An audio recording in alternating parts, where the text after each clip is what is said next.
dove molti l'aveva solo anticipato. Rieccoci, cari, vengo da lei adesso, no? Prima di iniziare il ragionamento, perché le carceri sono sovraffollate, che è una domanda che tutti si pongono e tutti vorrebbero una risposta. Le faccio un esempio di Padova. Padova è stato preso il serial serale, quello che andava... dava i colpi sulla testa agli anziani o alle signore per derubargli del portafoglio, e questo qui poi si viene a sapere che era in galera perché aveva ucciso uno e doveva ancora scontare la pena ed è fuori. La domanda mia è: come mai sono fuori così facilmente questi assassini? Perché è stato così? Non lo so, perché non... ecco, no, se lo sapeva era una domanda che volevo fare. No, non so il passaggio, la vicenda giudiziaria nel dettaglio di questo signore. Ecco, però al di là di tutto voglio dire, questo era uno che è uscito dal carcere e adesso comincia a dare... Questo è anche lo specchio di un sistema penitenziario che non funziona, di una legge, di una Costituzione che non è applicata, perché le persone che entrano in carcere devono avere un percorso di riabilitazione, di recupero, di rieducazione, così prevede le nostre leggi, che oggi come oggi il nostro Stato non consente a chi finisce nelle carceri di intraprendere questo percorso di reinserimento, in modo che da persona che ha commesso un reato ritorni fuori nella società pulita e ritorni una persona corretta e che rispetta le leggi. Oggi il nostro Stato non è in grado di consentire questa funzione primaria che è parte della nostra Costituzione. Quindi abbiamo uno Stato fuori legge che tra l'altro noi manteniamo le persone detenute, ci costano quello che ci costano quotidianamente. 1.000 euro al mese mi pare. Ma la persona... A persona. Non lo so esattamente, però comunque voglio dire, manteniamo delle persone nell'ozio completo, 20-22 ore in cella, che non hanno un lavoro, il lavoro è obbligatorio per legge, però non lavorano e soprattutto non fanno questo percorso di reinserimento e di recupero per poi ritornare nella società. Dobbiamo sapere che queste persone poi ritornano nella società, ok? Quindi queste persone vanno in carcere ed escono peggio di quando erano entrate, quando sono entrate. Il problema è un problema giustizia che è complessivo, che riguarda la giustizia, riguarda il carcere, che è il collo di bottiglia di un sistema giustizia che è al collasso. Giustizia penale, giustizia civile, perché prima parlavamo di leggi, di imprese e di economia. Io direi che il nostro paese deve prima di tutto mettersi in regola con quello che è lo stare dentro questi stati, questa Europa. Noi dobbiamo fare la nostra parte. Quindi cosa bisognerebbe fare, Luciano? Noi prima di tutto dobbiamo rispettare i patti che stipuliamo da quando noi siamo i fondatori della Comunità Europea. Noi siamo condannati da anni per l'irragionevole durata dei processi. I nostri processi, pensiamo ai civili, durano giorni e giorni, noi siamo agli ultimi polsi. 8 anni. No, processi durano anni, cause civili durano anni. Per avere ragione di un pagamento delle aziende devono aspettare anni e anni, non vengono di investire in Italia. Noi abbiamo un danno di un punto di prodotto interno lordo. Perché la giustizia non funziona, la giustizia civile. Vabbè, allora facciamo così, poi le chiedo. Allora, dicevo, noi dobbiamo stare nel consenso europeo, non possiamo continuare a farci condannare dalla Comunità Europea, dalla Corte dei diritti dell'uomo. Noi siamo condannati da anni e anni. Adesso abbiamo una scadenza che è molto importante, che è quella di maggio 2014. Sostanzialmente noi stiamo violando da anni quello che è l'articolo 3 della Corte dei diritti dell'uomo. Noi manteniamo i nostri detenuti, nelle nostre carceri, a livelli di tortura. Cosa bisogna fare quindi, Luca? Bisogna ritornare a rispettare lo Stato di diritto, le leggi, applicare le leggi. Questo Stato non applica la legge. Andiamo a sentire allora in esclusiva, adesso le faccio sentire un'intervista, una piccola parte di intervista del ministro Mario Mauro. Siamo andati in esclusiva a intervistarlo non solo per il problema delle carceri, poi anche per il problema... Noi sosteniamo, la Pannella sta facendo una battaglia da anni per introdurre l'amnistia e l'indulto. Sentiamo cosa dice il ministro. Poi è intervenuto anche Napolitano, il presidente Napolitano vuole messaggio alle Camere. Stavo dicendo, siamo andati a intervistare in esclusiva non solo per questo tema, anche per il tema delle forze militari, che andrà in onda durante i nostri telegiornali e nelle prossime puntate di TV7 Match. Però andiamo a in questa breve intervista proprio sull'argomento carceri, cosa ci dice il ministro Mario Mauro. Ministro della Giustizia. Lei ha dichiarato di recente, per quanto riguarda il problema carceri, che è un problema annoso, che state lavorando sodo su questo problema. Quali i risultati più immediati? Il Ministero della Giustizia ci ha fatto richieste esplicite sia di condividere le strutture di alcuni carceri militari che grazie a Dio sono tutt'altro che in situazione di sovraffollamento, perché i reati tra i militari sono realmente un quantitativo molto ristretto, sia poi in particolare di mettere a disposizione delle nostre strutture pronte per la dismissione, caserme quindi, o comunque strutture tipiche dell'organizzazione della difesa come i nostri vecchi forti, perché attraverso un'opportuna rivisitazione e ristrutturazione possano diventare carceri e ovviamente la difesa è pronta a collaborare. Ecco, era il Ministro della Difesa, non della Giustizia. Ho sbagliato io, non dirlo, chiedo scusa proprio per il motivo che parlavamo di giustizia e dunque era il problema. Allora diceva, ci sono anche le carceri, questa breve intervista, ci sono anche le caserme vuote, insomma ci sono dei luoghi dove si possono fare delle carceri, molto probabilmente anche con dei sistemi dove il detenuto può trovare il lavoro, può insomma essere reinserito nella vita normale. Beh, non è proprio così, perché noi dobbiamo capire che abbiamo delle leggi che producono carcere. Abbiamo una quantità di persone che entra in carcere, in particolare le leggi legate alla droga, alla Fini Giovanardi, le leggi sull'immigrazione, la custodia cautelare, la durata dei processi. Noi stiamo tornando all'Europa, siamo condannati dall'Europa perché abbiamo dei processi troppo lunghi, quindi l'articolo 6 della Corte dei diritti dell'uomo dice che ci hanno condannati perché l'irragionevole durata dei processi. Quindi cosa succede? La custodia cautelare, si ricorre alla custodia cautelare perché i processi, intanto si fa un anticipo di pena, poi il 42% dei detenuti sono in attesa di giudizio, la metà di questi esce dalle carceri senza nessuna accusa.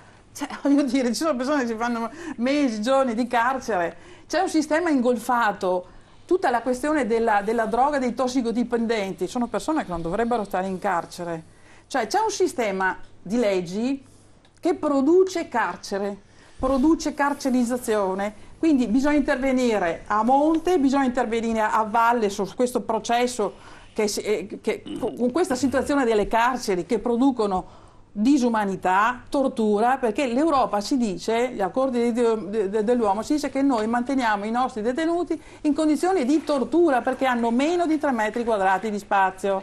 Allora dobbiamo uscire da questa flagranza di reato, come dice Pannella. Entro maggio 2014 abbiamo sul collo una scadenza molto importante, dobbiamo far uscire 18-20 mila detenuti. Ok, e bisogna, appunto, il Presidente della Repubblica ha fatto un messaggio alle Camere, finalmente dopo tanto tempo che lo stiamo sostenendo e lo stiamo, diciamo, proponendo a lui, lo ha fatto agli inizi di ottobre e ha posto un quesito molto importante alla classe politica, ai partiti all'interno del Parlamento, delle Camere. Ha detto: guardate che lo dovete fare, è un obbligo questo, costituzionale, dobbiamo ritornare nello Stato di diritto, tutto. Umberto Zampieri, poi sentiamo Gottardo, poi il professor Marocasi, sul ragionamento delle carceri e sul ragionamento che faceva la Luchiano. Ma, insomma, è un ragionamento che nella sostanza condivido quello che ho appena ascoltato. Mi pare evidente che la situazione sia inaccettabile, insomma si continua a denunciare, va dato atto ai radicali italiani poi di aver sempre messo grande attenzione su questo fronte. Il problema è l'attenzione del Parlamento, si sa. Non so bene le soluzioni, perché da un lato sono anni che si sente dire dobbiamo realizzare più carceri, in particolare mi ricordo ancora nel governo Berlusconi annunci ai quali non sono mai seguiti fatti. Spero che queste parole che abbiamo ascoltato del ministro Mauro diventino realtà. Non mi sembra così semplice trasformare vecchie strutture militari in carceri, comunque se devo dire un parere provate a immaginare anche solo le Però entro il 2014 bisogna sistemare questa situazione. Io esprimo un punto di una perplessità, ma come in ogni caso voglio dire, di sicuro la situazione così com'è non può andare avanti. Credo anch'io che ci sia il problema, adesso aprire un dibattito sulla depenalizzazione di alcuni reati credo sia molto complicato nel nostro Paese, ma in alcuni casi anch'io ho delle perplessità. Sarebbe quantomeno interessante verificare la possibilità che per queste fattispecie di reati, quelli ad esempio legati alle tossicodipendenze o all'immigrazione, almeno la parte finale delle pene detentive possa essere svolta in un regime di detenzione domiciliare quando è possibile, in modo da alleviare il peso della presenza del numero di persone che sono carcerate. Poi sono anche d'accordo, ma mi sembra un dibattito difficilmente affrontabile in questo Parlamento, in un altro chissà, quello di depenalizzare alcuni reati che anche a mio giudizio onestamente sono per i quali la carcerazione mi sembra una misura assolutamente fuori luogo. Quindi in sostanza mi sembra che il fatto che si sia riaperto il dibattito sia positivo.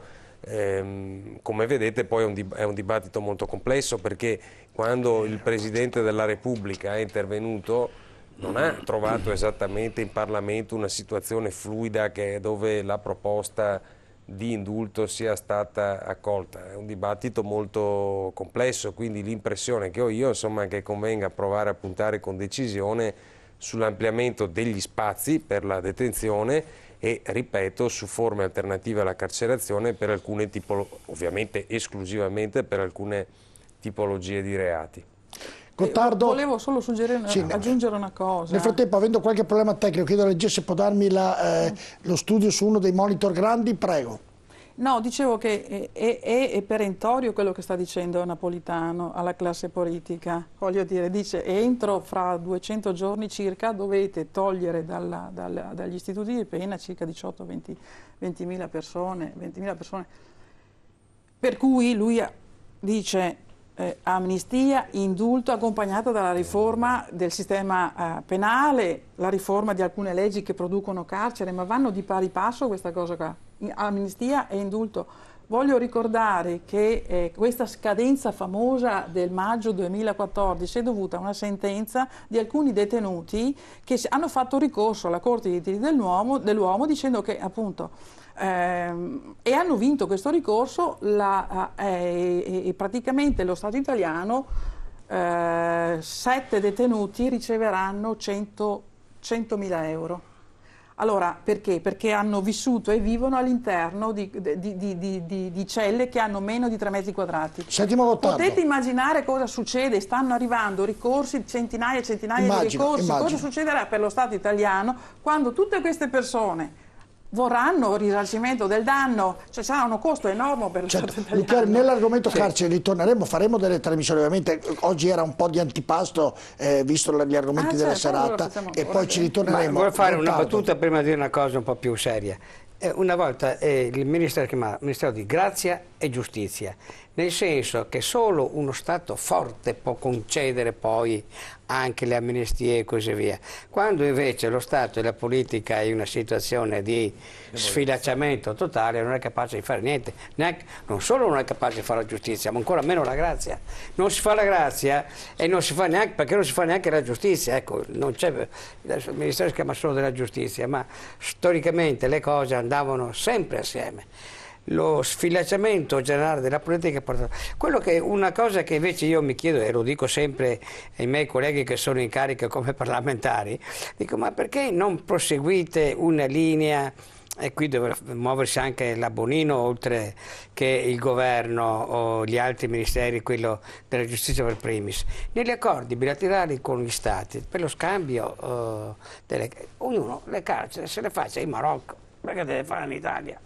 No. Tanto, poi è quello italiano che è Marocco e fa in Italia, tanto, perché cioè questa linea di responsabilizzazione minore, io ho sentito una volta si chiamavano extracomunitari, adesso sono diventati comunitari, ma che sono terrorizzati di scontare il carcere in Romania. Ma allora, questo è il punto. Allora bisogna che invece del carcere tu lo darai a fare in Romania, in Moldavia, no nel ristorante, che nonostante che siano messe male le nostre carceri nei loro confronti, è un ristorante. Allora, quindi rapporti bilaterali con i paesi, perché ognuno sconti le carceri in Gottardo, su quello che sta detto lei. Come il 50% sono o extra o noi italiani, per Bacco. Le racconto, visto che ha detto di Romania, le racconto un aneddoto che a me è successo oggi. Succede che in centro, vicino al Santo, c'è un ladro che va dentro un garage. Storia vera, mica ieri è successo, ieri o l'altro ieri. E questo si rifugia all'interno del garage e il proprietario lo chiude per fuori e chiama la polizia e i carabinieri. Ma si galera il proprietario. No, le spiego il giochetto, perché le racconto, perché non è detto fra l'altro. Arrivano prima i vigili chiamano poi la polizia e comincia il gioco. I vigili cercano di aprire la basculante, il romeno all'interno la chiude. E sono stati lì mezz'ora a giocare. A un certo punto ho detto: senti, ormai sei in carcere, ti abbiamo preso e dunque vieni fuori. Io vengo fuori, l'importante è che non mi portate in carcere in Romania. Ecco, certo, perché le dicevo il ragionamento che ha fatto lei, che è proprio vero, cioè molto in carcere in Romania stanno peggio che in Italia. Chi di voi è stato in carcere? Io vi consiglio a fare qualche visita agli istituti di pena italiani. No, certo. Andateci, qualcuno ci va e parlate con i detenuti e vedete che ci sono situazioni drammatiche di degrado unico, perché all'interno del carcere... Ci sono anche degli esempi di rieducazione al lavoro da cui si potrebbe imparare molto, che sono statisticamente ancora piccoli rispetto al gran numero dei carcerati, però dove c'è una rieducazione al lavoro, ad esempio la recidiva, c'è il caso che abbiamo visto lì con il serial, non killer, ma il bastonatore seriale, non si verifica mai. Si esce dal carcere avendo acquistato capacità di lavorare, avendo imparato, reimparato la possibilità di relazioni non ferite. Questa è la strada. Il discorso è che diceva, chi fa questo percorso di reinserimento e quindi anche lavoro esterno oppure interno, il 70% di queste persone quando escono non va più a fare il delinquente. Anche di più.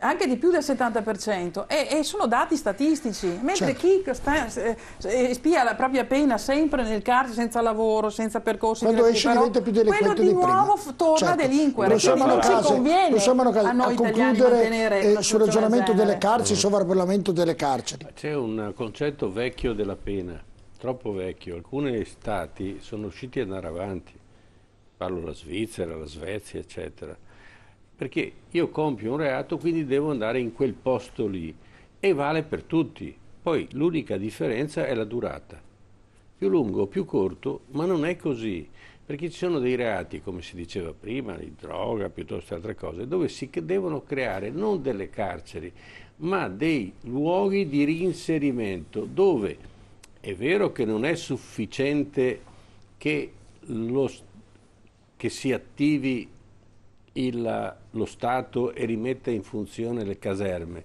però diciamo che certi spazi possono essere utilizzati al fine di far convogliare quelle persone che non sono pericolose, non creano danni reali alla popolazione, alla gente, e quindi possono essere raccolti e portati in un luogo dove c'è una sorta di rieducazione.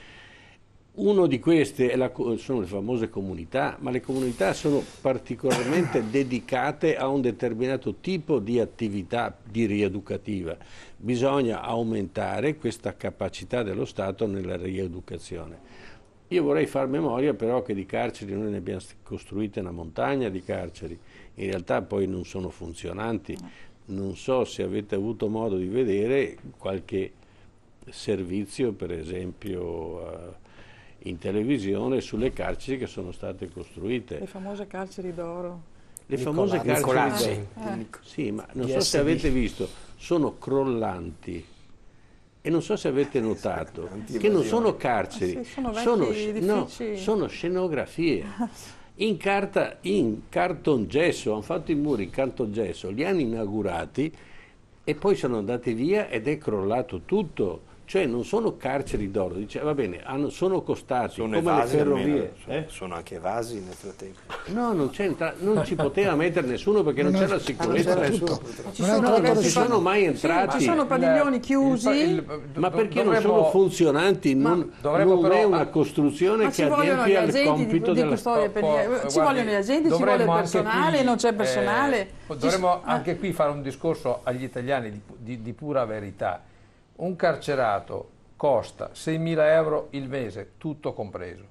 Se io aumento la popolazione carceraria di 10.000 persone, cioè se noi consideriamo l'esigenza della certezza della pena, in Italia. 6.000 euro al mese ha detto? Sì. 6.000 euro al mese. Questo è il costo di un carcerato. Cioè se io aumento di un carcerato i prigionieri italiani, insomma di un carcerato i detenuti italiani, io aumento il bilancio, la spesa pubblica di 6.000 euro al mese.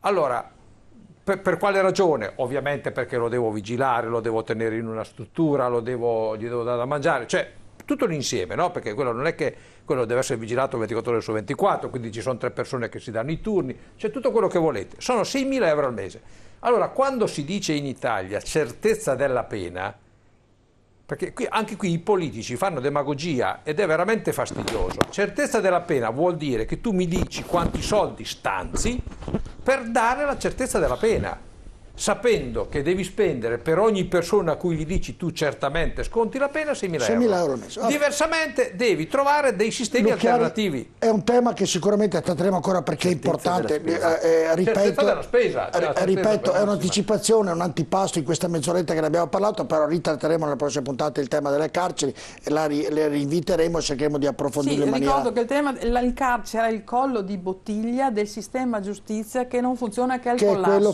penale civile. Certo. È l'aspetto più drammatico e umanamente degradante. Domenico Menorello, nell'intervistare questa mattina il ministro Mario Mauro abbiamo anche intervistato sui popolari, il futuro dei popolari. Sentiamo cosa ci dice. Un'ultima domanda più prettamente politica. Le prospettive quali per i popolari italiani? Guardi, dal punto di vista della mia visione politica, o si è popolari o si è populisti. E io ho scelto di essere popolare e questo ha determinato la mia rottura con un partito che ha sentito forte le sirene del populismo, predicando l'uscita dall'euro e lo scontro con l'Unione Europea. Credo invece che l'Europa sia la nostra prospettiva di futuro, di libertà, di ricchezza, di prosperità e che questo vada conseguito attraverso formazioni politiche realmente democratiche molto aperte, molto grandi. Non dobbiamo costruire partitini, non dobbiamo costruire club del golf di cui ergersi avvati, dobbiamo invece essere forti e determinati per applicare una logica tanto semplice quanto feconda. Ognuno di noi potrebbe organizzare la propria scialuppa. Io preferisco usare questa immagine. Facciamo insieme un cantiere dove costruire una grande nave. Domenico Menorello. Sorride, era quasi estasiato, era estasiato dal ministro. Lei in estasi, Domenico. Era in estasi dal ministro, insomma. Insomma, mi onoro di essere un suo amico e di imparare da lui un po' di umanità in politica. E insomma, comunque noi abbiamo quelle cazzuole pronte da tempo e speriamo che questo cantiere apra. Abbiamo sperato in tanti cantieri che poi non si sono rivelati tali, ma si sono rivelati più così, casette per qualcuno. E quindi penso che l'incalzare della crisi renda sempre più serio la necessità di essere responsabili anche in politica. Vediamo, come diceva Settimo Gottardo prima, che si stanno frantumando queste forze del bipolarismo muscolare. Anche chi non è nato con una identità precisa, è il caso di Scelta Civica, pur in un tentativo encomiabile fatica ad andare avanti, quindi io credo che il popolarismo, l'idea del popolarismo, cioè di tornare ad essere molto umilmente a servizio delle esigenze reali e della società civile, credendo nella persona, nella famiglia, nell'impresa, c'è una grande tradizione europea che oggi si chiama Partito Popolare Europeo, e penso che in Italia sia ancora tutto da costruire. Bene, siamo in chiusura. Prima della chiusura, Gottardo, una domandina semplice. Oltre a tutto quello che c'è, fra poco ci sarà anche il sindaco nuovo a Padova, dove c'è qualche nome nuovo che viene fuori che lei sappia, oppure una piccola anticipazione, perché ne parleremo nelle prossime puntate anche di questo. Ha qualche nome in particolare, qualche scoop? No, io non ho nessun nome, ma sono sempre convinto che nelle elezioni sono sempre delle sorprese e che comunque le sorprese, come a Pasqua, si fanno a Pasqua, non prima. Ho capito, è già da buon politico. Grazie allora a Paolo Giabeo di essere stato con noi, grazie a Umberto Zampieri, a Settimo Gottardo, a Domenico Menorello, grazie anche a Marcello Malerba, Grazie a voi. a Tarcisio De Franceschi, grazie anche a Maria Grazia Lucchiari, davvero grazie a tutti, grazie al professor Ermanno Casi che è stato con noi questa sera. Grazie e grazie a lei. Io vi do appuntamento a venerdì prossimo con una nuova puntata di TV7 Match e seguite le programmazioni del gruppo TV7. Buonanotte a tutti. Molto buenas tardes. Alla pace.